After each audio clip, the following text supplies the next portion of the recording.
All right, guys. Well, distributor is out. The spark plugs are out. We've got a nice little pile going here in our box.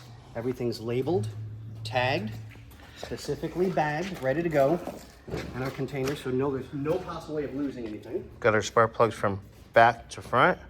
Yeah, those things are shot. Yeah, some freshies would be nice. But we'll probably be working on the thermostat housing next.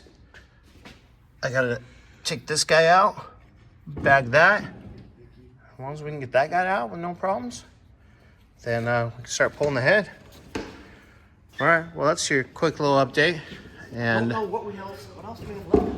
Oh, we gotta get the thermostat housing and everything else. yeah, thermostat housing, and then we can start loosening up the head bolt or head nuts. Yeah, because we've got one more line back here.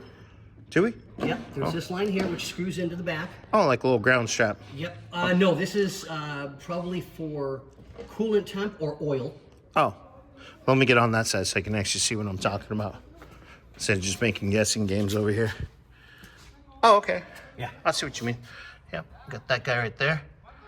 That would be, yeah, that'd be cool. Huh, crazy. This is very interesting. Yeah. Very fun. This is a nice learning experience. It really is. Huh. All right. And I'm loving it. I mean, this is kind of really cool. I like this. Yeah, because we mark everything. We're taking pictures. We're taking video.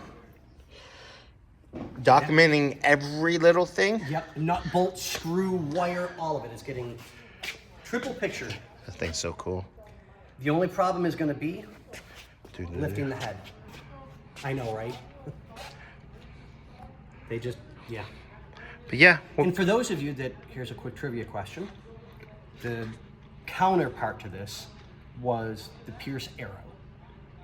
Gorgeous car. Does anybody know where the Pierce Arrow was made? I've heard of it, but I don't know where it's made. The Pierce Arrow, put your comments below. You'll see the video before you'll see my answer first. Was made Pierce Arrow Plaza in Buffalo, New York, right off of Delaware Avenue.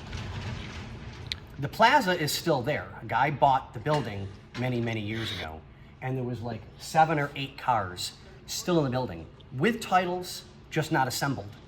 So he was able to get them assembled under the original date, so he didn't have to change anything on them. They were all original numbered matching. The guy made money from that deal. You know how he knows this? Because I used to live and was born and raised in Buffalo, New York. You got it. And he's about as old as dirt. Me and Methuselah, we chugged a few bottles of lager. Well, back then it was mead or ale, I think, if I remember correctly. You know what sounds is a Mississippi mud. Oh, God, yes. God, I haven't had one of those in forever. Anyways, guys, a little off topic, and on topic at the same time. Yep. This is a quick little update. And yeah, the head's almost off. We have to be careful. Some of these bolts just don't want to break free easily, and I'm not taking any chances. So, but on that note, ladies and gentlemen, boys and girls, I'll be back.